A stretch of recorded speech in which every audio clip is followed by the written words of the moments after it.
அன்பிலார் எல்லாம் தமக்குரியர் அன்புடையார் என்பும் உரியர் பிறர்க்கு தெய்வத்தான் ஆகாதெனினும் முயற்சி தன்னை வருத்த கூலி தரும். அற்புதமானவர்களே, தமிழ்த்தி நேயர்களே, உங்கள் எல்லோரையும் வணங்குவதில் நான் பெருமகிழ்ச்சி கொள்கிறேன். இந்த அற்புதமான இந்த பதிவில் திரு எம்ஜிஆர் அவர்களை பற்றி நம்ம நிறைய பதிவு போட்டுட்ருக்குறோம். என்னென்னா, அடுத்த தலைமுறைக்கு கடத்தும்போது அவருடைய பண்பு நலன்கள், அவர் எப்படியெல்லாம் வாழ்ந்திருக்கிறாரு, எப்படியெல்லாம் தன்னை சுற்றி இருக்கிறவங்கக்கிட்டெல்லாம் மரியாதை காட்டினார், அன்பு காட்டினார், இதனுடைய பண்பினுடைய அந்த நிலையை பற்றி புரிஞ்சுக்கிறதுக்கு தான் நம்ம இவ்வளோ பதிவுகளும் போட்டுட்ருக்குறோம். அந்த வகையில் சென்ற வாரத்துக்கு முன் வாரம் நான் திரு பிரேம்நசீர் ஐயா அவரை பற்றி போட்டிருந்தேன். இந்த வாரம் பாருங்கள், திரு ராஜ்குமார், கன்னட ராஜ்குமார், அவரை கன்னட எம்ஜிஆர் தான் சொல்லுவாங்க. அவர் பாருங்கள், அவர் கன்னட ரசிகர்களுடைய இதயத்தில் கொழுவிட்டு இருந்த தெய்வம் மாதிரி பார்த்தவங்க அவங்க. கிட்டத்தட்ட ஒரு 200 படங்களுக்கு மேலே நடித்தார். அவரே சொந்த குரலில் பாடுவார். ஏறத்தாழ எம்ஜிஆருக்கு எப்படி இங்கே ஒரு மவுஸ் இருந்ததோ அந்த மவுஸ் அங்கே இருந்தது. அது மட்டும் இல்லை, எம்ஜிஆரை போலவே சிறு வயதில் 11-12 வயசுலேயே நாடகத்துக்கு வந்தார். நாடகத்துக்கு அவர் நாடகத்தை 1956 தான் அவர் முதல் படம் வேடர் கண்ணப்பா அப்படின்னு சொல்லி, பேடர் கண்ணப்பான்னு சொல்லி கன்னடத்தில் அந்த படம் தான் அவர் வந்தார். அதில் அங்கேருந்து ஆரம்பித்து அவர் மறைகிற வரைக்கும் அவருடைய புகழ் இருந்தது. அது மட்டும் இல்லை, அவரை பார்த்துக்கிட்டு இங்கே இருக்க தமிழ்நாட்டில் இருக்கிறவங்கெல்லாம் கற்றுக்கணும். நடிகர்கள் எல்லாம் அவருக்கு இருந்த செல்வாக்குக்கு சொல்லுவாங்க. கெம்பகவுடான்ற ஒரு பகுதி இருக்குது, அங்கே தான் அவர் ராஜ்குமாரோடைய அந்த வசிக்கிற இடம். அந்த இடத்துல போய் பார்த்தீங்கன்னா அந்த ரசிகர்கள் அவ்வளோ ஃபெனட்டிக்ஸாக இருந்திருக்காங்க. ஒவ்வொரு போஸ்ட் கம்பத்துக்கு இடையிலையும் ஒரு தியேட்டர் இருக்குமா அந்த அந்த அந்த பெங்களூரில். அந்த மாதிரி அவ்வளோ பெரிய ரசிகர்கள் இருக்கிற ஒரு நகரம் அது. அங்கே ராஜ்குமார் ஐயாவுக்கு அவ்வளோ பெரிய மவுஸ் இருக்குது. அது மட்டும் இல்லை, அவர்கிட்ட கேட்குறாங்க அந்த மவுஸை பற்றி பயன்படுத்தணும்னு சொல்கிறாங்க. சொல்லும்போது அவர் சொல்கிறாரு, அரசியலை வேணான்னு சொல்கிறாரு. ஏன் அரசியல் வேணான்னு சொல்கிறீங்க கேட்கும்போது அவர் சொல்கிறாங்க, அரசியலில் தன்மானம் வேணும், பொய் சொல்லணும், இது ரெண்டுமே என்னால் முடியாது. தன்மானத்தை இழந்து நான் பண்ண முடியாது, பொய் சொல்ல என்னால் முடியாது. அப்போ நீங்கள் உங்கள் மேலே இவ்வளோ மதிப்பு வச்சுருக்காங்களே, மரியாதை வச்சுருக்காங்களே, இவங்கெல்லாம் இவங்களுக்கு நீங்கள் என்ன செய்ய போகிறீங்கன்னு சொல்லும்போது, அது மவுசு மரியாதைங்கிறது வேறு, நான் ஆத்மார்த்தமாக பண்ணுறது வேறு. இப்போ கூட நான் என்ன பண்ணுறேன், என்னுடைய எல்லா படங்களும் நான் பாடுறேன் இல்லையா, அந்த பாடுற படத்தினுடைய எல்லா கேசட்டும் நான் தனியாக எடுத்துக்கிட்டு, அதை ட்ரஸ்ட் மூலமாக எடுத்துக்கிட்டு, அதை அது பணமாக்கி இங்கே சினிமா உள்ள இருக்கிற எத்தனையோ பேர் கஷ்டப்பட்டுங்கிறாங்க. முதல்ல ஒரு நடிகன் சினிமாவில் கஷ்டப்படுற தொழிலாளிகளுக்கும் சினிமாவில் கஷ்டப்படுறவங்களுக்கும் மட்டுமே முதல்ல பார்க்கணும், அதுக்கப்புறம் தான் வெளியே வரணும். இங்கேயே எவ்வளோ பேர் கஷ்டப்பட்டுக்கிறாங்க, முதல்ல அதுதான் உண்மையானது. அதை விட்டுவிட்டு அரசியலோ முதல்வராக முக்கியம் இல்லைன்னு ரொம்ப 1986 கொடுத்தார் அந்த பேட்டியை, ஆனந்த விடலை கொடுத்தார் பாருங்கள். அப்போவே அவருக்கு அந்த நிலை. அரசியல் ஆரம்பிச்சிருக்கலாம், ஆனால் அரசியலுக்கு அவர் போக விரும்பலை. கடைசி வரைக்கும் அதை ஃபாலோ பண்ணார். அப்படிப்பட்டவர். அவர் அவருடைய ஒரு படத்தில் உதயசங்கர்னு ஒருத்தர் இருந்தார். அப்போ அவர் ஏறத்தாழ கண்ணாசன் மாதிரி கன்னடத்தில். திரு ராஜ்குமார் ஐயாவுக்கு மட்டும் 70 படங்கள் கதை வசனம் பாட்டு எழுதினவர். ஒரு படத்தில் நான் இருப்பது உங்களுக்காக, நாடு இருப்பது நமக்காகன்னு ஒரு வரி எழுதிட்டாராம் உதயகுமார் அவர் ராஜ்குமார் ஐயா படத்தில். அந்த பாட்டும் பதிவாயிடுச்சா, ஹிட்டாயிடுச்சான், பெரிய ஹிட்டா. ஆனால் கடைசி வரைக்கும் அது திருப்தி இல்லையா ராஜ்குமார் ஐயாவுக்கு. அவர் கேட்குறாங்க, ஆமாம் இப்போ கூட எனக்கு அது திருப்தி இல்லை, அது எப்படி சொல்லலாம், நான் இருப்பது உங்களுக்காகன்னு ரசிகர்கள் பார்த்து சொல்லலாமா? ரசிகர்கள் நம்மளை கொண்டாடுறாங்க, அவங்களுக்கு நம்ம இது ஒரு தவறான ஒரு அபிப்பிராயத்தை ஏற்படுத்திட்டா அவங்கள ஒரு மிஸ்லீட் பண்ண மாதிரி ஆகிடாதா? அது எனக்கு இன்னும் கூட அது அகங்காரமாக தெரியுதுன்னு சொல்லி அது சாதாரண வார்த்தையே நினச்சவரான் திரு ராஜ்குமார். அப்படிப்பட்ட ஒரு குணம் உடையவர். உங்களுக்கு தெரியும், அவருடைய மகன் தான் புனித் ராஜ்குமார், இறந்துட்டார் மாரடைப்பில். இப்போ இருக்க சிவராஜ்குமார், அவரும் பாவம் அவருக்கு புற்றுநோயெல்லாம் அவரும் வேறு மாதிரிலாம் தன்னுடைய 1200 கோடி சொத்துக்களை மக்களுக்கு எழுதியிருக்கிறாரு. இப்போ சமீபத்தில் பார்த்திங்கன்னா அந்த மாதிரி ஒரு மரபில் தோன்றியவங்க அவர் சொல்கிறார் எம்ஜிஆரை பற்றி. அதைத்தான் சொல்ல வந்தேன். போன வாரம் நம்ம பிரேம்நசீர் பற்றி பேசினேன் இல்லையா. இப்போ எம்ஜிஆர் இவருக்கு எவ்வளோ நட்பு இருந்திருக்கு பாருங்கள். திரு ராஜ்குமார் ஐயா சொல்கிறார் ஒரு பேட்டியில், அதாவது 1929 தான் பிறந்திருக்கிறார் இவர். கிட்டத்தட்ட 12 வருஷம் இளையவர். 2006 இறக்குறார். ஆனால் பாருங்கள், அவர் சொல்கிறாரு, எங்கள் ஒரு சாம்ராஜ்யன்ற ஒரு பகுதி இருக்குது எங்கள் பெங்களூர் பக்கத்தில். அந்த சாம்ராஜ்யங்கிற பக்கத்தில் கட்டுமஸ்தா ஒரு பலமான எருது காளை போச்சுன்னா, அதோ போகுது பார் எம்ஜிஆர் போகுது பார், எம்ஜிஆர் போகுது பார்னு சொல்லுவாங்களாம். அவர் சொல்கிறார், அதாவது பலமாக கட்டுமஸ்தா ஒரு எருது காளை போச்சுன்னா அதோ போகுது பார் எம்ஜிஆர், அதோ போகுது பார் எம்ஜிஆர்னு வாங்கலாம். ஏன்னா எம்ஜிஆரை கட்டுமஸ்தா அவர் பலமானவர்ன்ற எண்ணம் ஒரு பழமொழி மாதிரியே வந்துருச்சான் அந்த பகுதிக்கு. அது யார் சொல்கிறாரு? ராஜ்குமார் ஐயா சொல்கிறார். அந்த மாதிரி தன்னுடைய உடலுடைய வனப்பையும் அந்த அந்த அந்த உடலுடைய கட்டுமஸ்தான உடலையும் காப்பாற்றினவர், கடைசி வரைக்கும் காப்பாற்றினார் எம்ஜிஆர் சொல்லி அவர் சொல்கிறார், குறிப்பிட்றார். அப்புறம் சொல்கிறாரு, அவர் வந்து ஒருத்தர்கிட்ட ஒரு மாதிரி மற்றவங்கிட்ட ஒரு மாதிரிலாம் பழக மாட்டார், எல்லோரிடமும் சமமாக பழகிறவர் திரு எம்ஜிஆர் அவர்கள். அவர் பாருங்கள், அவர் சொல்கிறாரு, அவருடைய பழக்கத்தில் எல்லாருமே அவரோட காட்டுற அன்பு இருக்குது பாருங்கள், அது அப்படிப்பட்ட ஒரு அன்பு. அவர் வந்து புகழ் வந்து இன்றைக்கி ஓயாது நினைக்காதீங்க, என்றைக்குமே ஓயாது அவர் புகழ். அப்போயே சொல்லியிருக்கார் 86லேயே, அவருடைய புகழ் என்றைக்குமே ஓயாது. ஏன்னா அப்படி வளர்ந்தவர் எம்ஜிஆர் சொல்லி அவருடைய சொல்கிறார்.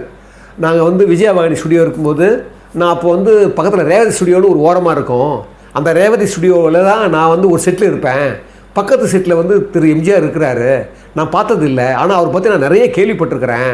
அவர் சொல்கிறாரு, அவர்கிட்ட இருக்கிற அன்பு, அவர்கிட்ட இருக்கிற பாசம், அவர்கிட்ட இருக்கிற கருணை, அவர்கிட்ட இருக்கிற தான தர்மங்களான்னு பாருங்கள், இந்த பண்புகளுடைய மொத்த உருவம் தான் திரு எம்ஜிஆர்.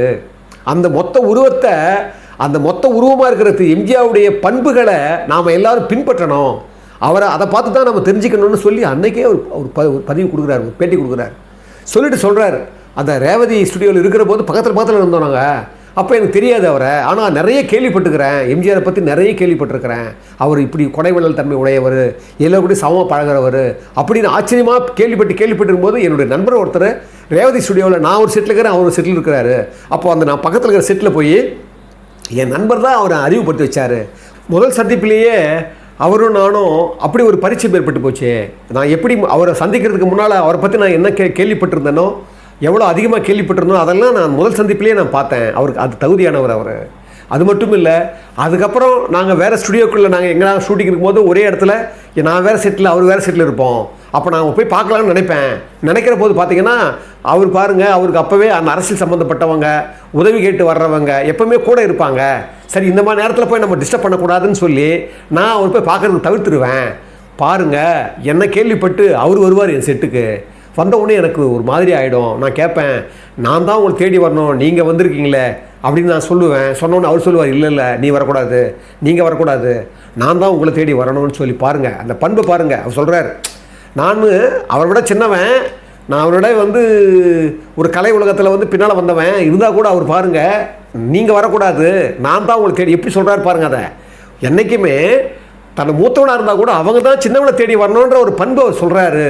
அது மட்டும் இல்லை, நான் 50 படங்கள் வந்து நடிச்சிட்டேன், அதுக்கு சென்னையில் பாராட்டு விழா நடத்தும் போது எம்ஜிஆர் தலைவர் தான் பாராட்டு விழா நடத்தும் போது அவர் சொன்னார் மேடையில், இங்கே ராஜ்குமார் ஒரு நல்ல நடிகர், அவரிடமிருந்து நம்ம நிறைய கற்றுக்கலாம், அவர் நல்ல பண்பாளர்னு சொல்லி எங்கிட்டேருந்து நிறைய கற்றுக்கணும் நாம் அப்படின்னு சொன்னார் பாருங்கள். எனக்கு அப்படியே ஒரு மாதிரியாக நெக்குறிஞ்சு போயிட்டேன், குறுகி போயிட்டேன். என்ன அப்படியே கட்டி பிடிச்சி பாராட்டினார், அதெல்லாம் என்னால் மறக்க முடியாது. அதுபோல் பின்னால் பாருங்கள், என்னுடைய மகன் சிவராஜுக்கு கல்யாணம் நடக்கும்போது அவர் அமெரிக்காவிலேருந்து அப்போ தான் சிகிச்சையெல்லாம் முடிஞ்சு வந்திருக்கிறாரு.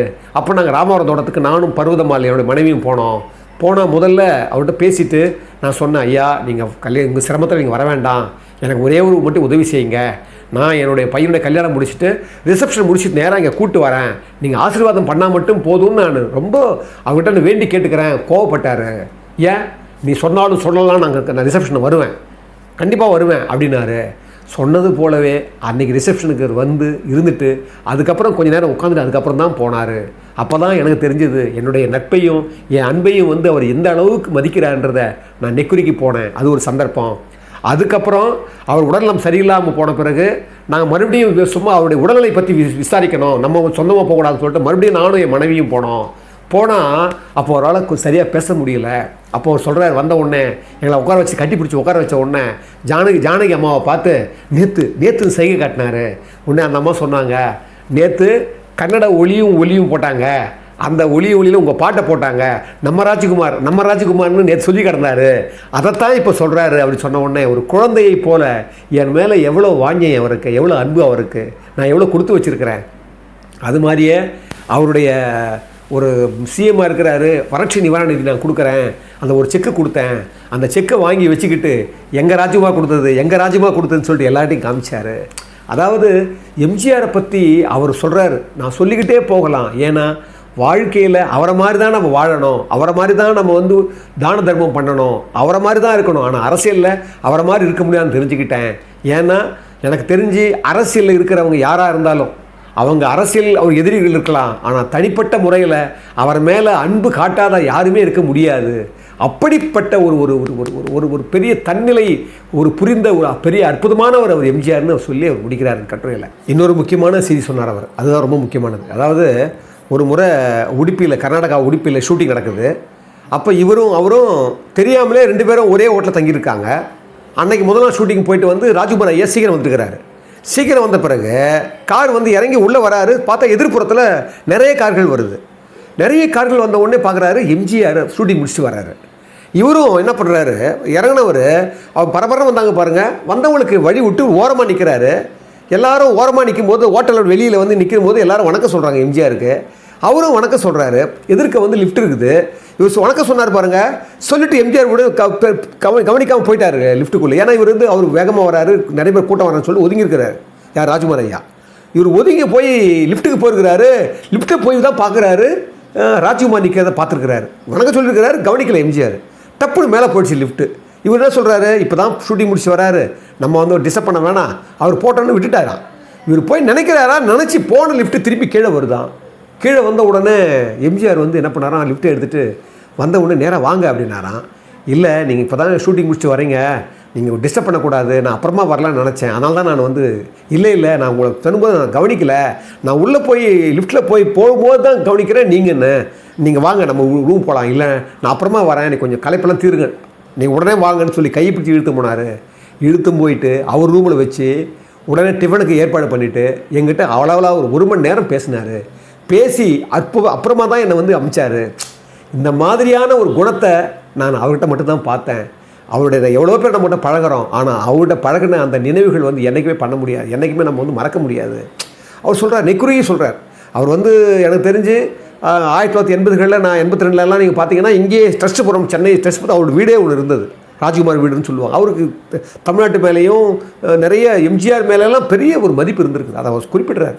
ஏன் இதை நான் குறிப்பிட்றேன்னா, பாருங்கள், எம்ஜிஆருங்கிற ஒரு பெரிய பிம்பம் எப்படியெல்லாம் மற்றவங்ககிட்ட வாழ்ந்துருக்குன்னு சொல்கிறதுக்கு தான் இது ஒரு நிகழ்ச்சியை சொல்கிறார். அதாவது எதுக்கு சொல்ல வரேன்னா, நாம் சொல்கிறோம் எம்ஜிஆரை பற்றி நம்ம வந்து பேசுகிறோம், எம்ஜிஆர் பண்பை பற்றி பேசுகிறோம்னா ஏதோ சும்மா ஏதோ ஒரு பதிவு விடுறோம் எல்லோரும் பார்க்கணுங்க, இல்லைங்க. தவத்தில் சொல்லுவார் ஐயா சொல்லுவார் தவத்தில், தன்னுயிர் தான் அறப்பெற்றானை ஏனைய மண்ணுயிரெல்லாம் தொழும் அப்படின்வார். என்ன வார்த்தை பாருங்கள், தவத்தில் வைப்பார். என்ன தவம் தெரியுமா, உண்மையான தவம்? தன் உயிர் தான் அறப்பெற்றானேன்னா தன் உயிரை பொருட்டு கிடையாது, எல்லா உயிரும் சமமானதுன்னு நினைக்கிறவனை இந்த உலகமே, இந்த உலக உயிரெல்லாம் அவனை வணங்கும் அப்படின்னு சொல்கிறார். அதனால்தான் ஒரு பழம்பாடலே உண்டு, ஆழி சூழும் உலகாலும் அரசனாக வேண்டுமெனில் வாழும் வாழ்வில் உன்னையும் மறந்து வாழ வேண்டுமடா, ஏழையாகி யாவர்க்கும் எளியனாக வேண்டுமடா, தோழனாகி யாவர்க்கும் தொண்டனாக வேண்டுமடா. எப்போ பாருங்கள், எவ்வளவு அற்புதம் பாருங்கள். நான் சொன்ன பாருங்கள், அந்த வாய்மைக்கு எடுத்துக்காட்டாக வாழ்ந்தவர் சொன்னார் பாருங்கள். ஒரு பொய் சொல்லாமல் இருக்க முடியாது அரசியல்னார் எம்ஜிஆர். பொய் சொல்லலை. அதே போல் தன்மானத்தோடு இருக்கணும், தன்மானம் இல்லாமல் இருக்க முடியாதுன்னாரு. அது தன்மானத்தோடு தான் எம்ஜிஆர் கடைசி வரைக்கும் இருந்தார். என்ன காரணம்னா, ஒரே விஷயம், அன்பினால் சாதித்தார். அவர் அன்பினால் சாதித்தார். அப்படிப்பட்ட ஒரு பெரியவரை பற்றி திரு ராஜ்குமார் அவர்கள் அவ்வளோ அற்புதமாக பேசினார் பாருங்கள். அந்த அற்புதமான அந்த விஷயத்தை உங்க கூட நான் பதிவில் உங்கள்கிட்ட பகிர்ந்ததில் நான் அவ்வளோ சந்தோஷப்படுறேன்.